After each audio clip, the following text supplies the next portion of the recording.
हम लोग आपके गठबंधन में आने के लिए तैयार हैं, लेकिन इस शर्तों को आप मान लीजिए। पूरे भारत में जो पिछड़ा वर्ग को जो आरक्षण है, उस आरक्षण को 3 भाग में बांट करके समुचित लाभ मिले। अब तो तेजस्वी नहीं कह सकते हैं कि हम 10 लाख नौकरी देंगे, उसके न जनता विश्वास करेगी न युवा वर्ग विश्वास करेगी। तो नीतीश जी तो इनको ले लिए। हम लोग जो अति पिछड़ा समाज से आते हैं, इसकी लड़ाई हम नहीं लड़ेंगे तो कौन लड़ेगा?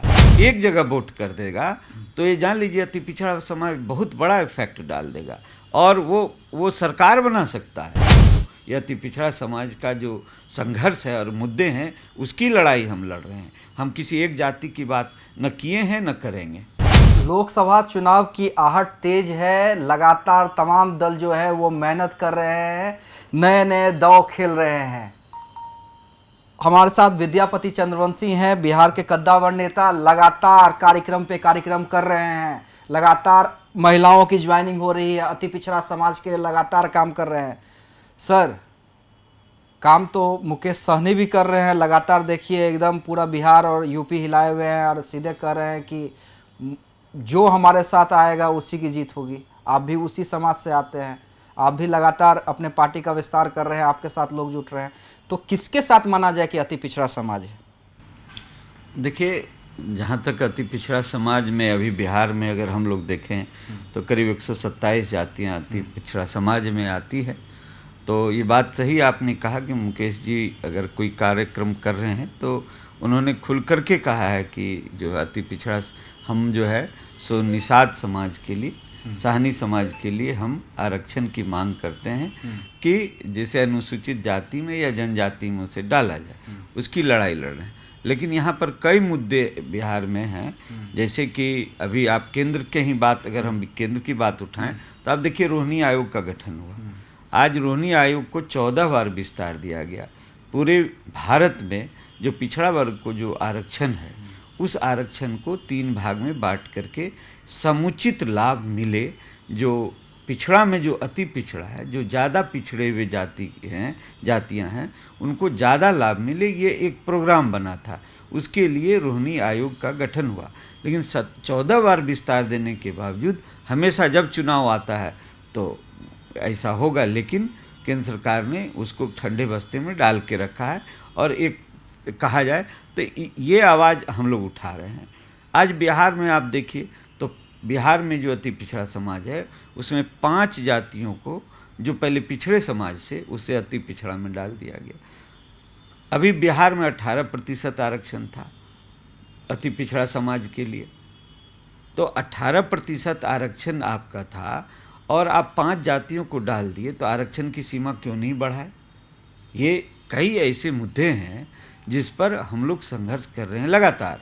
और हम लोगों का कहना है कि अति पिछड़ा समाज में आप अन्य जातियों को डालते जाइए और आरक्षण की सीमा नहीं बढ़ाइए। हम लोग डालने वाले का विरोध नहीं कर रहे हैं कि ठीक है आपने डाल दिया, हमारी संख्या ही बढ़ी, लेकिन मेरा ये कहना है कि आपको आरक्षण तो बढ़ाना चाहिए। 18% जो आरक्षण है, जिससे कि अगर उधर 5 जातियाँ आई है तो उसको भी उसका लाभ मिले।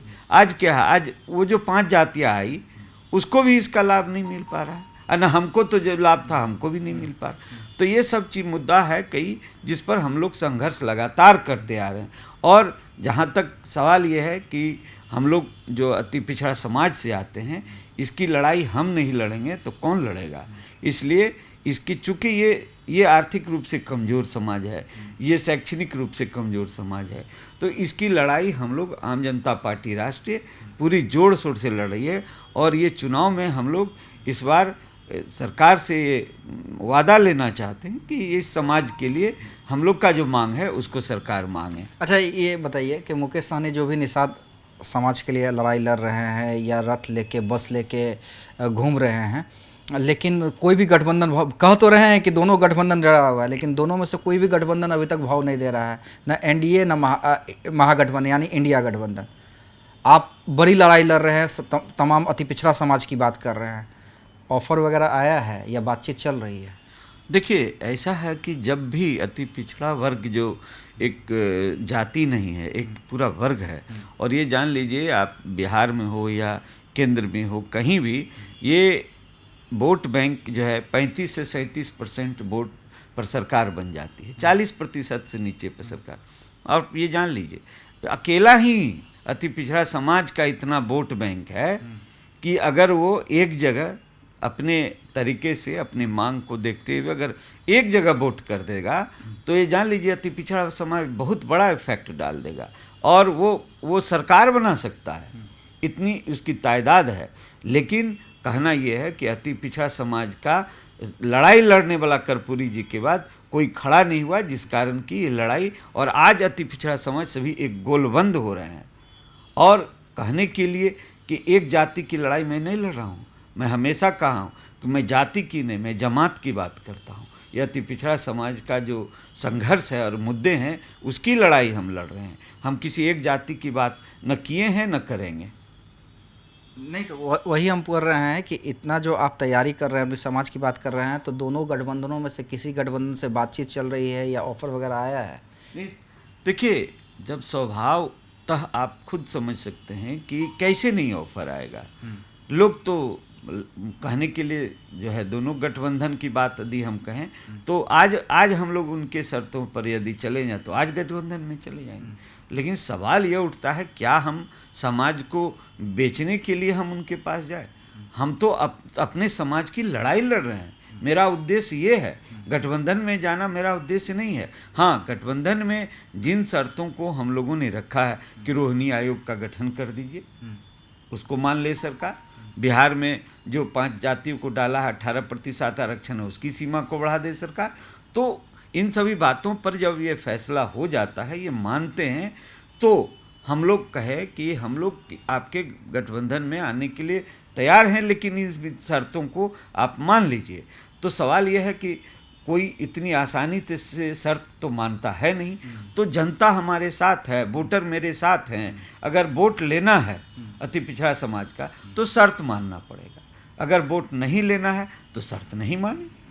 तो अति पिछड़ा अपनी ताकत दिखा देगा ये अगला चुनाव में आने वाले समय में। नीतीश जी मिल रहे हैं फिर से मोदी जी से, बड़ा चर्चा है राजनीति में।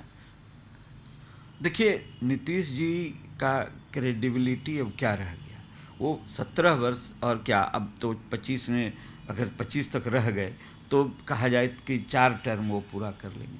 उन्होंने बिहार को कितना आगे बढ़ाया और कितना पीछे ले गया, अब ये किसी से छिपा हुआ नहीं है। उनका शासन कहा जाए तो 2010 तक ही जो चलाए सो चलाए, उसके बाद वो सब दिन इधर उलट फेर के फेर में आज बिहार जो है को बिहार कहा जाए कि बिहार के युवा वर्ग बेरोजगार हो गए, बिहार में उद्योग नहीं लगा, बिहार में शिक्षा की स्थिति खत्म हो गई।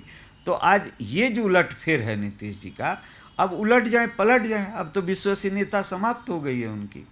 आज क्या है, आज उनको उस समय लगा था कि तेजस्वी 10 लाख नौकरी के बाद झूठा वादा करके जो वो आज इतना वोट ले आए थे, बेरोजगारों को ठगने का काम किया, वही उस समय जो उन्हें दिखा नीतीश जी को, तो नीतीश जी आके आज इनको भी चौपट कर दिए। इनको भी चौपट करके उन्होंने अब फिर लौट जाएंगे इनको चौपट करके। अब तो तेजस्वी नहीं कह सकते हैं कि हम 10 लाख नौकरी देंगे, उसके न जनता विश्वास करेगी न युवा वर्ग विश्वास करेगा। तो नीतीश जी तो इनको ले लिए, तो अब चूँकि ये एक प्रबल दावेदार हो रहे थे, अब ये ले लिए। अब नीतीश जी उधर पलट के उधर जाए या पलट के इधर जाए, उनका भी क्रेडिबिलिटी अब कुछ समाज के बीच में क्या कहेंगे। 20 वर्ष होने जा रहा है, बिहार के युवा बेरोजगार हैं, शिक्षा का वही हालत है, उद्योग का वही हालत, तो क्या कहेंगे नीतीश जी। इसलिए अब जो एक वर्ग है जो वॉच कर रहा है इसको और जो वोट देता है, वोट शिफ्ट होता है, वो वर्ग अब नीतीश जी के चक्कर में पड़ने वाला नहीं है, ये आप जान लीजिए। इसलिए जहाँ तक इस बिहार में राजनीतिक परिदृश्य जो दिख रहा है आपको, इसका कोई लाभ जो है न अब नीतीश जी को मिलने वाला है और न इधर ये तो तेजस्वी को तो समाप्त कर दिए। तो मेरा ये कहना है कि इन सभी बिंदुओं पर बिहार में अब राजनीति अति पिछड़े की राजनीति है, जिधर अति पिछड़ा वोट देगा उसकी सरकार बनेगी। इसलिए हम लोगों ने कहा है कि अति पिछड़ा समाज आम जनता पार्टी राष्ट्र के साथ गोलबंद हो गया।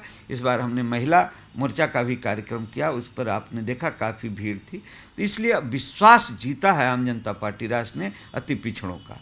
इसलिए इसका प्रभाव आपको आने वाले चुनाव में देखने के लिए मिलेगा। देखिए, प्रभाव पड़ेगा अति पिछड़ा समाज का, ये कहना है बिहार के बड़े नेता विद्यापति चंद्रवंशी का, और लगातार दोनों गठबंधनों को अपनी ताकत दिखला रहे हैं।